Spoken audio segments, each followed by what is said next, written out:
It's just a brief little video that I've made to show you basically what the workplace training plan can do, how does it work, and what's the deal with it, just to help you on your journey. Look, I am here, so if you battle with anything, please feel free to email me, call me, or whatever. Um, this is a workplace training plan. I've created some explanation on what it's all about. You can go to about the app. We'll tell you more what you can do. So that is there. But I think for the sake of this, let's sign in. So first you go, well, you're obviously registered already. So if your friends wants to register, let them go and register. When you sign in, then we get to this page, the sign in page. It is a secure login, so your information is safe, it's secure, POPI Act compliant, all of that wonderful information. So let me submit it. And there you go, here's your dashboard. On the left hand side, all of your projects are listed there. On the right hand side, your projects and your reviews. How many reviews have been done? You can see only one project but lots of reviews. Well, that's the nature of it. So and this will grow as you move along. At the top, you'll see my profile. This is a notice that comes up that says your email address, also your username. So if you're going to change that, be very careful.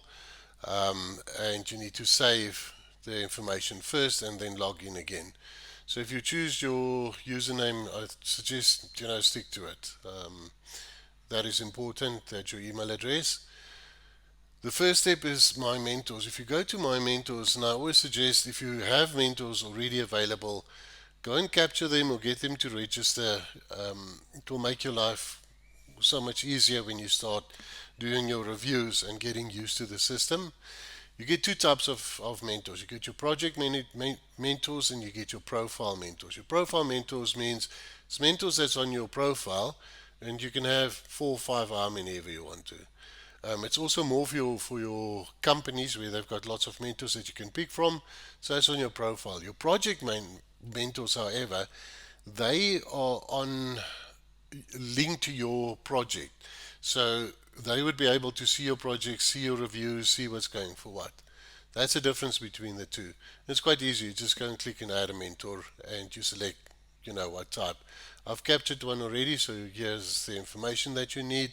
Simple, straightforward. So no no funny stuff there. Those are your mentors. Now let's go top to your projects or my projects. Also very easy. That is actually step number 2. So if you have got your mentors, go and capture them. If you don't, then this becomes your step number 1, my projects. This is where you're going to add your projects. You can add a new one, you can export it. So you've got that functionality, but this is step number 1. So you go and add a new project. I've done one already, so I'll click on to open it, and here it is. The headings that you see here, it's the headings that you'll find in your training and experience reports, which you need to complete when you start applying for professional registration. So this thing sails very close to the requirements from EXA. You'll have your project number, you have the project name, your weeks that you worked on, so you can change that to how many weeks you've worked on, start date, end date, status, is it in progress or is it completed, and then your designation. You'll have to complete your designation anyhow on your training and experience reports. And you see here you can add your mentors. So all of your mentors will appear here and you can link them from here. Then also you need to put in your supervisor, because that's the person that most probably is going to sign off on your training and experience reports. Now, this is the meat here at the bottom. So all of this information, that is the information that you're going to capture about the reports that you create, the reports that you work on. So I've done a bit of an organogram here, so you can put in tables if you like. So that functionality is here. There's your table, so you can add tables, gaan mal as they say in Afrikaans. So you can add it here. You might find something very disturbing, that there's not a spell check in here, and there's a reason for it, because you need to check your spelling.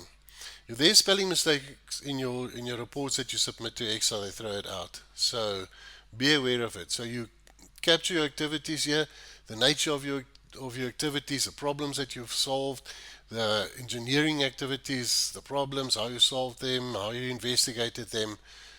All of that information sits here. Now, with that information that you have captured there, you have got the council outcomes. So here, you will have the 11 council outcomes. There they are. And you can now go and link them. So if you work on a problem on a design project and there's some serious problem solving that needs to happen, then it will be outcome number one: define, investigate, and analyze engineering problems. They all here. You can add them, you can take them off. There's a delete button if you should choose to delete them. That takes care of the left hand side. There's your 11 outcomes, done and dusted. So it's in your mind, it's now easy enough. You look at your projects and you select your outcomes. Now, the second one here is the 5 levels of competency: being exposed, existing, participating, contributing. So you look at the outcome, you see on what level you are. If you define, investigate, and analyze, and you have just came out of university, or it's your first or second year, and you're still on an exposed level, then you start here. These must all grow to level E so that when you submit your application, that it will be fine. On your right hand side, you can add documents, you can add drawings, you can add whatever you want to keep a record of that. Now you see how this works. This is now nice. Now you can start adding stuff and you will never have to create your own diary or think what you've done where. Right? So when you're done with it, you save your project, easy enough, done and dusted. So that's now captured. And you can update it anytime, so that functionality is there. More importantly, now that you've captured your project, step one. Step two is your reviews. If I go to my reviews, now remember that project that we just captured, right? Here's the same one. So it pulls your projects through to your reviews. So here's a few important buttons that you need to know about. Save with not notifying your mentor, or save and notifying your mentor. Because it's an integrated system, it means whatever you do on the system, you can save, or you can save and let your mentor know that you've been in here and you've done some work on the projects. Can you please go and have a look and see if he or she agrees with it? Right? Remember, here's your project information that you've captured. Now, in the review process, now see what happens here. Assessment of the outcomes. Remember the outcomes that you've selected? Right, here on the right hand side, there they are. On your initial project, the same ones are here. If you can't remember what they are, there they are. The responsibility level is also here, pulled through the first project that you've created, and you can delete them and manipulate them from here. The review on this page is important from the point of view, now you can go and say, I've mentor, let's sit and have a meeting. This is what I've done on my project. So I've define, investigate, I've comprehend and analyze engineering problems, I've managed part of engineering problems. If you're not sure, remember that's there. So manage part of all of engineering activities, that's outcome number 4, so you know it. And you've just been exposed to that level. Now your reviewer can go with you and type in here and say, yeah, I'm happy with that. However, I think on outcome number 4, we need to get you to more contributing. So you update it, you make it contributing, you keep a record of that. Now you can see how this starts growing and evolving. Then you look at your responsibility level. Your outcomes are you happy with? You can add another outcome if you want to. Say undertake professional engineering activities. Then it's going to say, hang on one second, that's a duplicate. You've already listed it there. And there it is, right? So it prevents you from duplicating outcomes, so you just stick to the outcomes, and it allows you then to add the responsibility levels. So then you assess if you on what level you are. You look at your project, you look at your outcome, you look at what level, and you keep a track record of you, and you say what needs to happen. Supplementary training, that's your 11 outcome as well. That is your developmental activities. Those are the courses that you go on. And hear me when I say this, when you do your application for registration, there's an IPD form, Initial Professional Development Form, and you need to complete that form. If you're going to battle to remember what training you've done where and you haven't kept a record, well, here's your solution. Now you can keep your records here. There it is, additional training. You and your mentor decide what training needs to go in there. You decide what training needs to go in there, right? Then recommendations and comments from both you and the mentor, that can go in there. If the mentor's got a report, you can upload it here. And when you're done with it, you can save it without notifying, or you can save it and notify your mentor. So it's a bit of a quality system as well. If you do mentoring online and both of you are looking at the same record and you update the information here, all you have to do is press that button. It will tell you, be careful, you haven't saved any information. So then you cancel it. You save it without notifying. It's saved, as you can see, saved successfully. Happy with that. Now you can reload it, and your mentor will then see the changes that you've made. Right. There you go. Mentor would see it now as well. That's your review side of it. Simple, straightforward. Then you've got my workplace training plan. This is literally a report of the project that you worked on. There's the project information, you've seen them. Here's the outcomes that you've worked on. Here's a review of the outcomes, review of the degree of responsibility, additional training that you need to do, and so on. Your mentor can sign it and it becomes a legal document that you can use. Simple, straightforward. If you've got another project, you will see there's a date and an end date. You will find another project that will be added to this one. So you'll have a long string of all of the projects that you worked on, done and dusted. Easy enough. Simple and straightforward. Then there's another button that says My Documents.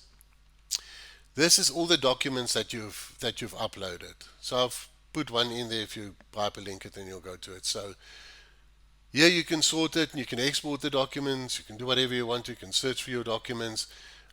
This is where all your documents are stored. Right, simple, straightforward, easy to use. And the nice thing is you can use it, your mentor can use it, you can have a team that can use it. Your HR people can manage this as well. They will have a login, they can register, and they can see all of the activities of the various candidates and what they're doing, including the mentors. So that's a quick and dirty on it. You've got my contact details, so it will be also on the video. Please feel free to contact me and we will help you with whatever your needs are. The system is your system. You tell me what you want in it. You tell me how it must work, and if it's within reason, then I will try my best to incorporate all of your suggestions and make it better. We've also got other services like the PR Sorted, which is a subscription-based website whereby I go through all of the 11 outcomes in detail. I take every single outcome and I go through it in detail. In detail, I mean detail to the extent that I even give you more advice over and above the engineering side of it, but to the personal and professional side to that as well. So that's a subscription one. We've got Professional CPD, which is the main website whereby there will be online training material available. All kinds of documents that you need will also be there. So that's another service. And then the last service will be the Reviewers app. I've also created the Reviewers app. When you're done with your application documents, then you go to that website, you upload it, you pay a fee, so I can pay the reviewers, of course, right? Because their time is important. They can't do it for mahala. Then they will review it and they will come back with suggestions and recommendations, which you then can incorporate into your engineering report and submit it to EXA. There you go. Please shout if you need any help. Thank you and cheers.